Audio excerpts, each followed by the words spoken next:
युवाओं का युवा ही युवा, जब युवा देश को हिला दे, जब जब युवा बोला राज सिंहासन डोला। और भाई साहब यहाँ आगे सरकार बात करेगी, चीन से पूछा कि अब आप यूक्रेन के बारे में क्या करने वाले, उसने कहा रुको मैं जी न्यूज वालों को फोन करता हूँ, इंडिया वाले बताएंगे, क्यों ये बता रहे अब पुतिन कर सकते हैं हमला, उसने कहा मुझे तो पता नहीं है, वो पहले पता रखते हैं। ये रहे उसे पिंजरे में बंद कर दिया जाए और सुबह शाम दोनों टाइम अच्छा अच्छा मांस भी खिलाया जाए ना, तो शेर की जिंदगी जिंदगी नहीं है, गिद्दड़ से भी बदतर है। सेम वो है, आपके नए को चलाए फेसबुक देखे, अपने है ये फेसबुक और व्हाट्सएप आप चला लेते हो और जिसको जी में उसको गले निकाल देते हो। थोड़ी देर में आए फौजी टैंक, 1000 एक बैठे थे, वो सबको कुचल के मारा सड़क पे, एक कोई जीवता नहीं छोड़ा, भागने भी नहीं दिया उन्होंने, घेर घेर के मारा एक को। वो दिन और आज का दिन है, चाइना में को हड़ताल करे देखे, दिनों नया नया क्या हुआ था, 1905 में जापान ने रूस को हरा दिया था। किसको हरा दिया था? जापान इतना सा देश है, छोटा सा 4 टापू है जापान में, और है क्या, रशिया कितना बड़ा देश है, भयंकर वाला बड़ा देश है। जापान रशिया को टिका गया था ढंग से, रशिया ने सरेंडर किया था, तो पूरी दुनिया में चर्चाएं थी, देश हो तो कैसा हो, जापान जैसा हो जो रशिया को हरा गया, क्योंकि उनके बच्चे बच्चे के अंदर राष्ट्रवाद की भावना है, बंदा बंदा लड़ने के लिए तैयार था, तो रशिया जैसे बड़े देश को हरा गया। ये तो क्षेत्रफल की दृष्टि से जापान बहुत छोटा, रशिया बहुत बड़ा, फिर जापान के लोग होते ही छोटे छोटे है ना, एकदम छोटे छोटे से होते हैं, एकदम मीठी मीठी आंखें होती है, छोटे छोटे से। रशिया वाले डाकी होते हैं, मतलब लड़कियों की भी नॉर्मल हाइट मिलेगी 6, 5'11", 5'6", ये लड़कियों की नॉर्मल हाइट है, तो आदमी तो डाकी है, और उनको ये जापान वाले कूट गए, मतलब जापान वाले को यूं उछल उछल के थप्पड़ मारने पड़े, उसके बावजूद जापान ने रशिया को कूट दिया था। तो वर्ल्ड हिस्ट्री का डायलॉग है कि जापानी बोनों ने, छोटे हाइट के हो गए बोने, जापानी बोनों ने रूसी भालू को हरा दिया था, कि रशिया वाले भालू जैसे होते हैं, उसके बावजूद उनको कौन हरा गए थे, जापानी जापानी बोने रूसी भालू को हरा गए थे, रूसी भालू को भी हराने में कामयाब रहे। तो जापान में राष्ट्रवाद की भावना। फिर दूसरा, जापानियों में स्वावलंबन की भावना है। किसकी भावना है? अपना काम अपने हाथ, खुद के काम खुद किए जाने चाहिए। इसलिए जापान के अंदर आप ऐसे एग्जाम्पल सुन लोगे कि फुटबॉल का मैच हुआ, फुटबॉल के मैच के बाद में जापानी जो खिलाड़ी थे उन्होंने वहां मैदान के अंदर पूरा कचरा साफ किया, यार कहीं भी कचरा इस प्रकार से गिरना नहीं चाहिए, तो अपने खुद कचरा साफ कर लेते हैं, कचरा साफ करके डाल देते, इसलिए उनके अंदर ये बड़ी भावना रहती है। जापान की और बड़ी बात की पंक्चुअलिटी, समय की पाबंदी। ऐसे एग्जाम्पल आप जापान के अंदर सुनोगे कि 9 बजे वाली ट्रेन एक दिन 9:02 पर आई, 2 मिनट लेट हुई, तो जापान के रेल मंत्रालय ने जापान से माफी मांगी, यात्रियों से माफी मांगी कि हमने आपका बहुमूल्य 2 मिनट का समय बर्बाद किया है ना, और हम आपकी टिकट के पैसे रिफंड कर रहे हैं, और आगे से इस प्रकार की कोई भी गलती एक अपने है। 9:15 बजे खिड़की पे जाके पूछते हैं कि 9 बजे वाली कितने बजे आएगी, क्योंकि अपने को पक्का पता है कि 9:15 तक तो नहीं। वो मेरे एक दोस्त हंसते हैं कि उनको एक बार दिल्ली से लखनऊ जाना, तो यार मेरी वो ट्रेन मान लो 10 बजे ट्रेन थी, तो 10 बजे अब मैं मरता पड़ता लेट हो रहा था, तो 9:50 9:55 तो पहुंचा, और जैसे स्टेशन पे पहुंचा उधर से घोषणा हुई कि दिल्ली से लखनऊ जाने वाली train number this platform number इतने पर आने वाली है। और मैंने मेरे पास में एक और यात्री खड़े थे, उनका भाई साहब इंडियन रेलवे आजकल तो पूरा ऑन टाइम, मैं तो घर से भागा था, तो मुझे लगा 10:15 तक तो आएगी, तो पहुंच जाएंगे, पर ये तो मैं तो मरे मरे पहुंच गया, वरना निकल जाती है आज तो। उन्होंने कहा कि कब कब की है ट्रेन आपकी? मैंने कहा आज की आ रही है, तो कहा नहीं ये तो कल वाली है, 24 घंटे लेट है।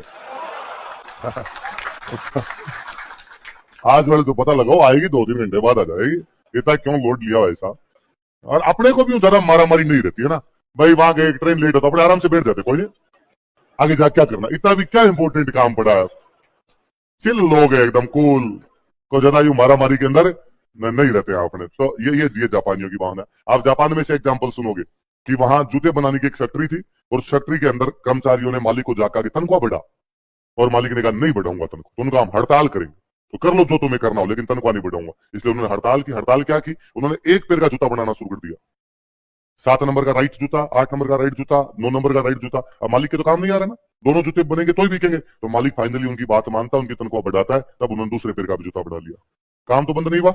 एक अपने हड़ताल कैसे होती है कि जूते बनाने की फैक्ट्री वाले हड़ताल करेंगे, तो जूते बनाने की फैक्ट्री बंद नहीं करेंगे, पूरा मार्केट चक्का जाम। अगर किसी की भी कोई भी दुकान खुलनी, भाई स्टूडेंट की फीस बढ़ गई तो बंद होनी चाहिए स्कूल, यहाँ पूरा मार्केट, अरे बंद रहो, सब बंद हो जाना है भाई साहब, और जबरदस्ती बंद करवा लेते। तो अपने, और एक कि अपने संविधान में बाकायदा लिखा हुआ है कि सार्वजनिक संपत्ति को किसी भी प्रकार का नुकसान है। मुझे लगता है रोडवेज की बस तो इतनी बापड़ी है, रोडवेज बस में आग लगाई, रोडवेज बस को फूंका, अपने चलते इस प्रकार के कांड कर जाते हैं ना। तो ये कोई भी देश अपने नागरिकों से महान बनता है। किसे महान बनता है? और हम इतने बेलखने लोग हैं कि अगले कई सालों तक और महान बनने की अपनी संभावनाएं नहीं है। वो 2018 के आसपास में हांगकांग है ना, हांगकांग मैंने बात बताई कि शायद पहले कभी 2018 के आसपास में हांगकांग में चाइना के खिलाफ आंदोलन 2019 की बात। हांगकांग क्या है, पहले इंग्लैंड के अधीन था, जैसे अपने थे वैसे हांगकांग भी इंग्लैंड के अधीन था। 1996 कब तक, 1996 तक अंग्रेजों का रास्ता हांगकांग पे। 1996 में अंग्रेज हांगकांग छोड़ के चले गए और चाइना को देके हांगकांग को लीज पे कि तुम रख लो, हमारा है पर तुम रख लो। पर वो कह के गए, साइन वगैरह करवा के गए कि भाई अगले 100 साल तक हांगकांग के अंदर शासन में किसी भी प्रकार का चेंज नहीं, क्योंकि चाइना में डेमोक्रेसी नहीं है। हांगकांग में अंग्रेज बेचारे थे तो अंग्रेज क्या देखे गए, डेमोक्रेसी। चाइना में चुनाव उनाव नहीं होते, कोई चुनाव नहीं है, एक पार्टी है बस, वो अपना कर लेगी, वो जिसको राष्ट्रपति बना दे, चुपचाप बैठे रहो, हमारा काम रूल करना है, तुम केवल उसमें भाग लो, और तुम्हारा कोई भी काम है सरकार ने जो ऑर्डर जारी कर दिया मानना ही पड़ेगा, झकमरा के मानना पड़ेगा, कोई हड़ताल वड़ताल नहीं है। चाइना में ये नहीं होती, हड़तालें नहीं होती। वहां एक बार की थी 1999 में, कॉलेज के जो स्टूडेंट थे उन्होंने हड़ताल कर दी। चाइना में बीजिंग के अंदर एक चौक पड़ता थियानमन, कौन सा चौक है, थियानमन चौक है, उस थियानमन चौक पे बैठ गए और जाकर भाई साहब साडा कहते रख। सरकार ने कहा कि देखो ट्रैफिक जाम होता है, दिक्कत होती है, राजधानी के बीचों बीच बैठो, खड़े हो जाओ, तुम्हारी बातें मान लेंगे। यस, युवाओं का युवा ही युवा, जब युवा देश को हिला दे, जब जब युवा बोला राज सिंहासन डोला। और भाई साहब यहाँ आगे सरकार बात करेगी, थोड़ी देर में आए फौजी टैंक, 1000 एक बैठे थे, वो सबको कुचल के मारा सड़क पे, एक कोई जीवता नहीं छोड़ा, भागने भी नहीं दिया उन्होंने, घेर घेर के मारा एक एक को। वो दिन है आज का दिन है, चाइना में को हड़ताल करे देखे, हड़ताल नाम की चीज ही नहीं है। तो मैं चाइना को तो हमेशा कहता हूं चाइना बंद डिब्बा है, इसलिए अपने को पता ही नहीं कि उनके अंदर क्या हो रहा है क्या नहीं हो रहा है। ये दिन चाइना इतना टूटेगा कि चाइना की समझ नहीं आएगा कितने टुकड़े हो गए, जैसे रशिया टूट गया था। जब भी आप किसी देश में इस प्रकार की चीजें लागू करोगे वो देश टूटेंगे। ये जो भी अमीरी दिखाई देती है चाइना विकास कर गया, इसको कोई विकास कहते हैं? एक किसी आदमी को आप पिंजरे में बंद, एक शेर है उसे पिंजरे में बंद कर दिया जाए और सुबह शाम दोनों टाइम अच्छा अच्छा मांस भी खिलाया जाए ना, तो शेर की जिंदगी नहीं है, गिद्दड़ से भी बदतर है। सेम वो है, आपके नए को चलाए फेसबुक देखे, अपने है ये फेसबुक और व्हाट्सएप आप चला लेते हो और जिसको जी में उसको गालियां निकाल देते हो कि मुकेश अंबानी का जियो लेके मुकेश अंबानी को गालियां निकालनी, ये केवल अपने संभव हो सकता है, चाइना में है ही नहीं है, फेसबुक चलती नहीं है, इस प्रकार की कोई चीज ही नहीं होती वहां। तो चाइना ने हांगकांग, अब चाइना ने कहा कि हम हांगकांग को हमारे जैसा बनाएंगे, जैसे हांगकांग में चुनाव किस बात के, हांगकांग ने इस बात का विरोध किया, उनका नहीं भाई करेंगे। तो वहां कोई चाइना की फायरिंग में हांगकांग में एक लड़का मर गया, तो हांगकांग में हड़ताल होगी, हांगकांग के लोग प्रदर्शन कर रहे चाइना के खिलाफ, चाइना हाय हाय चाइना हाय हाय। 2019 में उन दिनों हमें विदेश जाना, कहां जाए, तो उससे पहले हम रशिया जाके आए थे, इस बार कहां जाए तो हांगकांग चलते हैं। हांगकांग एकदम अंग्रेज जब इतने टाइम तक रह गए लंदन जैसा एकदम यूं अच्छा फील आता है आपको कि आप जैसे यूरोप के अंदर घूम रहे हो वैसा। तो दिलीप सर ने कहा तुम हांगकांग चले जाओ, और कोई 3-4-5 दिन की हमारी छुट्टियां, ज्यादा छुट्टियां भी नहीं थी, तो यार यहाँ पे जाके जो नजदीकी पड़ता है 2-4 दिन में घूम के आ जाओगे। तो 2 देश पड़ते हैं, एक देश है मकाऊ, एक देश है हांगकांग, दोनों जुड़ुआ है। मकाऊ में पुर्तगालियों का रास्ता, हांगकांग के अंदर अंग्रेजों का रास्ता, 2 बड़े बड़े से शहर है, देश का नाम इतना ही है उनके। तो मकाऊ हांगकांग देख के आ जाओ। तो हम पहले दिन मकाऊ देख लिए, मकाऊ के बाद आगे हांगकांग। अब जैसे हम हांगकांग पहुंचे, इधर अपने अखबारों के अंदर आ रहा था हांगकांग में प्रदर्शन वे तेज, हांगकांग में चाइना के खिलाफ चल रहा है युद्ध। अब अपने अखबार में घर वालों ने अखबार पढ़ा, घर वालों ने फोन करके पूछा मंगतो कहां हो रहे तुम? मैं क्या, हम हांगकांग है, मरोगे उधर, गोलियां चल रही है, देश के काम आ जाओगे फालतू में, तुम्हारी लाशें कौन लाएगा वहां से, क्यों गए थे, और कोई जगह नहीं मिली तुम्हें, रक्षाबंधन में लोग तो घर आते हैं, तुम मर रहे हो वहां जाके गोलियों में, कहां गोलियां कहां चल रही? अखबार में हांगकांग में प्रदर्शन है, यहाँ कुछ ही नहीं है, अखबार में आ रखा, मूर्ख थोड़ी है, तुम फालतू ऐसी बातें करते हो। तो हमें लगा हो सकता है बाहर हो, अपने होटल के आसपास नहीं हो। तो दूसरे दिन जब हम घूमने गए तो वहां हमारे गाइड से और लोगों से हमने पूछा कि वो हड़ताल कहां चल रही है, हड़ताल? तो उन्होंने कहा वो तो आज थोड़ी है, तो सैटरडे संडे को होगी। क्यों? तो उस दिन छुट्टी होती है हमारी, तो सैटरडे संडे करेंगे हड़ताल। क्यों? अब क्यों नहीं करते? तो आज तो ऑफिस जाना होता है, तो आप ऑफिस बंद नहीं करवाते? हमारा तो चक्का था, हमें सब कुछ बंद कर दे। ना ना ना ना, काम के टाइम काम, छुट्टी के टाइम हड़ताल। तो हमें लगा सैटरडे संडे को इनके भयंकर वाली होगी। तो सैटरडे को हम मार्केट के अंदर घूम रहे थे, तो वहां एक कॉलेज का लड़का और चाइना मुर्दाबाद टाइप का एक वो बैनर लिया हुआ वहां पे खड़ा था, तो हम उसके पास चले गए। लड़का से था, कॉलेज का लड़का था। हमने कहा भाई साहब वी सपोर्ट हांगकांग, चाइना हाय हाय, उसके सामने नारे लगाए 2-4, और मैं हम तुम्हारे साथ है, क्या करना है, हम भी इस हड़ताल में भाग लेना चाहते हैं। तो उसने कहा कल पीछे पार्क है, पार्क में जाना, वहां पर अपने खड़े होकर कई तरह नारे लगाएंगे। बस वो ट्रेन की पटरियां, चक्का जाम, 2-4 रोडवेज की बस, नहीं, ये क्यों करना होता है? एक मैसेज देना होता है गवर्नमेंट को कि हम खिलाफ है, बस। और तुम्हारी गवर्नमेंट इतने में मान भी जाती है। उनका यार कैसे नहीं मानेगी। हम वापस घर आए, घर वालों को वापस फोन आया कि आज तो ना अभी टीवी पे आ रहा है कि कल हांगकांग का एयरपोर्ट बंद है और फ्लाइट्स नहीं उड़ेगी यहां से।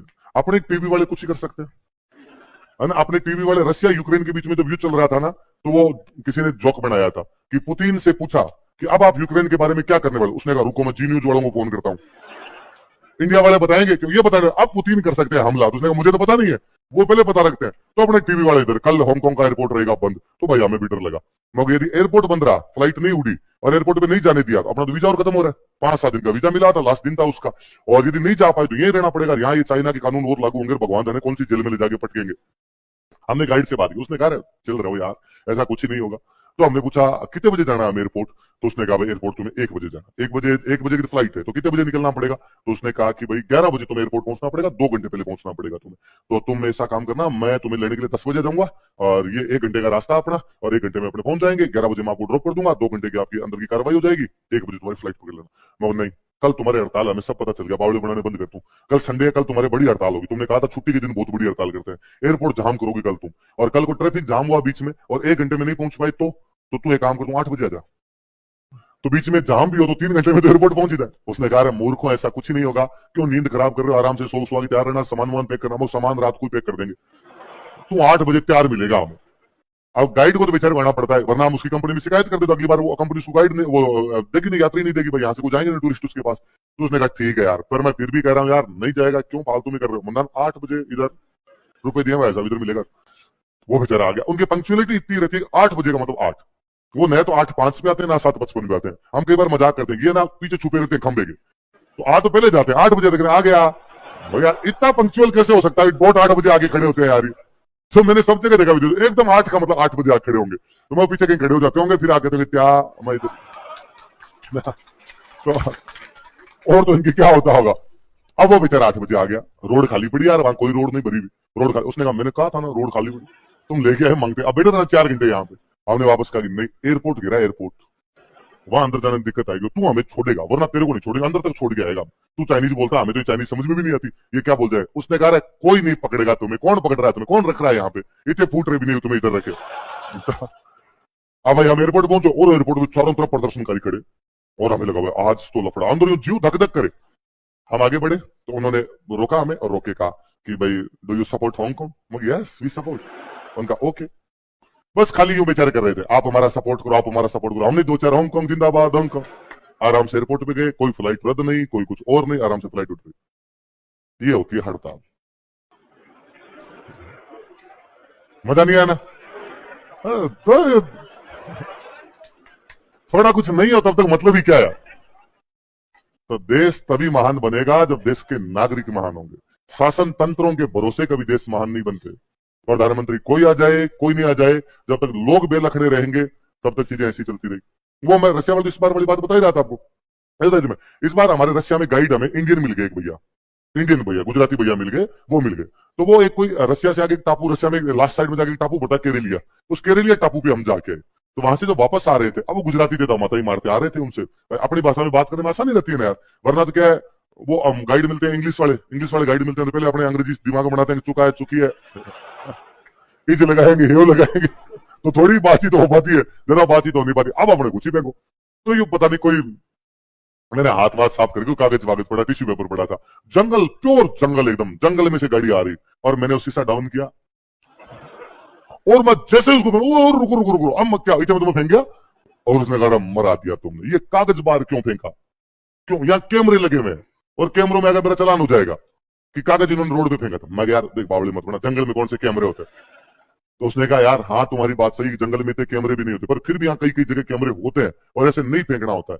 और दूसरी बात, यदि कैमरे नहीं भी है तो ये तो शुक्र मनाओ कि अपने पीछे से गाड़ी नहीं आ रही कोई। यदि पीछे से कोई रशियन की गाड़ी आ रही होती, वो अपने को आगे गाड़ी लगा के रोकता रहा, अपने तीनों को कूटता, और वो अपने को इंडियन देख के और ज्यादा कूटता कि तुम बाहर के लोग आके हमारे देश को बिगाड़ देते हो, तुम बाहर के लोग आके हमारे देश में कचरा फैलाते हो, हम लोग यहाँ पर कचरा नहीं फैलाते। मगर राम जी महाराज आगे से ध्यान रखेंगे, तू कहे तो चूक उठा के लाऊंगा, बस जेब में डालू, इंडिया ले जाके फेंक दूंगा, यार कोई नहीं हो तो क्या कर।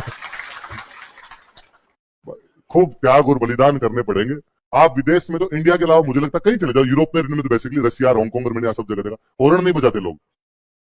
हॉर्न बजाने को ये समझते हैं कि पिछली गाड़ी में हॉर्न बज रहा है, इसका मतलब पिछली गाड़ी में कोई मर रहा है, इतनी इमरजेंसी है कि कोई मरने वाला, इसलिए उसको साइड देनी पड़ी। हॉर्न बजता ही नहीं है। अपने यहाँ पे लाल बत्ती है, ऊपर लिख रहा है सड़सठ सेकंड, मतलब 67 सेकंड तक तो आप आगे पीछे भी हिल नहीं सकते। तो बेटे बेटे मैं उन रसिया वालों को रचता रहता हूँ। मगा हमारे यहाँ छोटा टाबर होता है ना, उसको भी बाद में घर वाले, भाई गाड़ी में आप जाके घर वाले लेके एक बार पी बजा के दिखाओ, उसको भी पी बजा के दिखाते हैं। तो ऐसा हॉरर तो यार हमारे बहुत कॉमन चीज है यार। टाबर है, टाबर को भी मगा मारते हैं भाई। किसी के आप घर पे गए, उसके घर से रवाना हो रहे हो, बाहर पहले नमस्ते करके आए, नमस्ते नमस्ते नमस्ते, नमस्ते, फिर गाड़ी में बैठ गए। अब आप गाड़ी रवाना कर रही, रवाना कर देते हैं, वापस एक बार रोड बजाएंगे, कोई मंदिर आ गया, कोई देवरा आ गया, भूमियों सा महाराज आ गया। और ये मुझे बड़ा जोरदार लगता है कि अपने हर मंदिर के आगे हॉर्न बजा बजा के जाते, और अपने कहते हाजिरी लगा दी। तो मैं ऐसा थोड़ी है कि हनुमान जी बाहर खड़े थे लिख रहे थे, भाई राजवीर हॉर्न नहीं बजा के गया तक पे, आज के अटेंडेंस नहीं लगी इसकी। मगर यार हाजिरी लेके थोड़ी खड़े हैं बात पर, आदत है आपने बिना हॉर्न बजाए। अब मैं उन विदेश में उनको देखता हूँ कि गाड़ी इस ये 4 लाइन है गाड़ी की, यदि आपने इसमें गाड़ी डाल दी तो अब इसमें चलेगी, अब इधर नहीं होगी।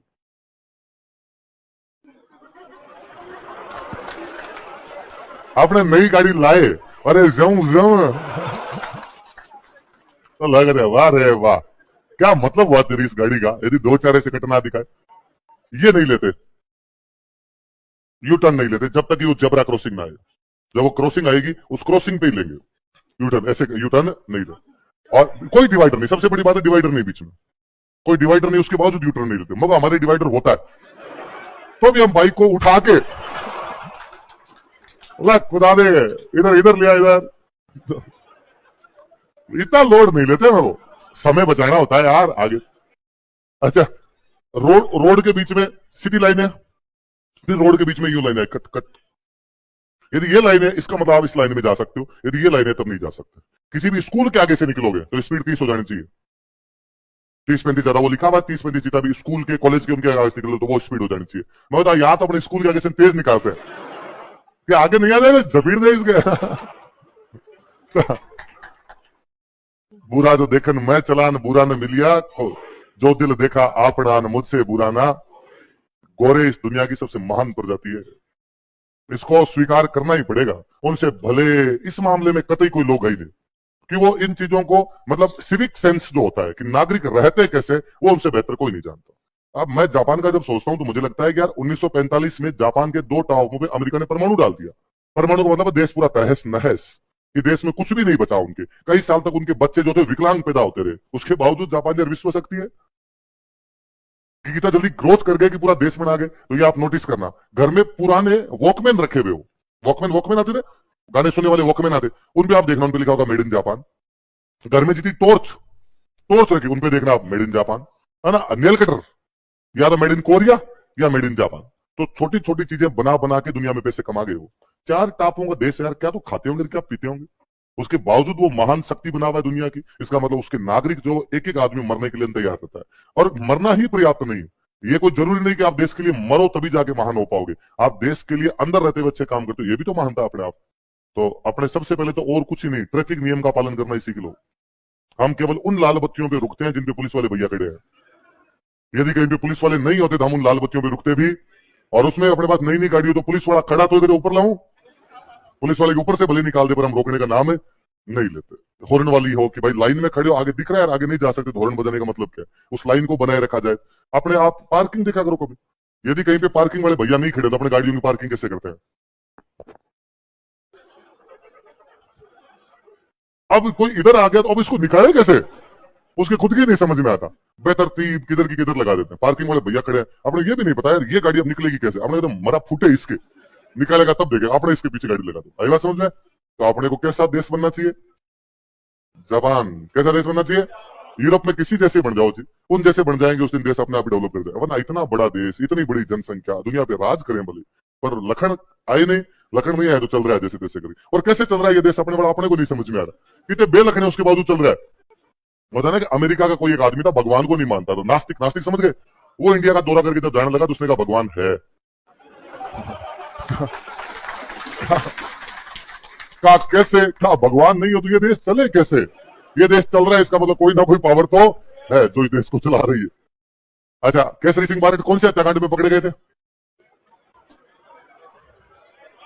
महंत प्यारे लाल कौन से में, इसमें और कौन कौन पकड़े गए थे लिखो।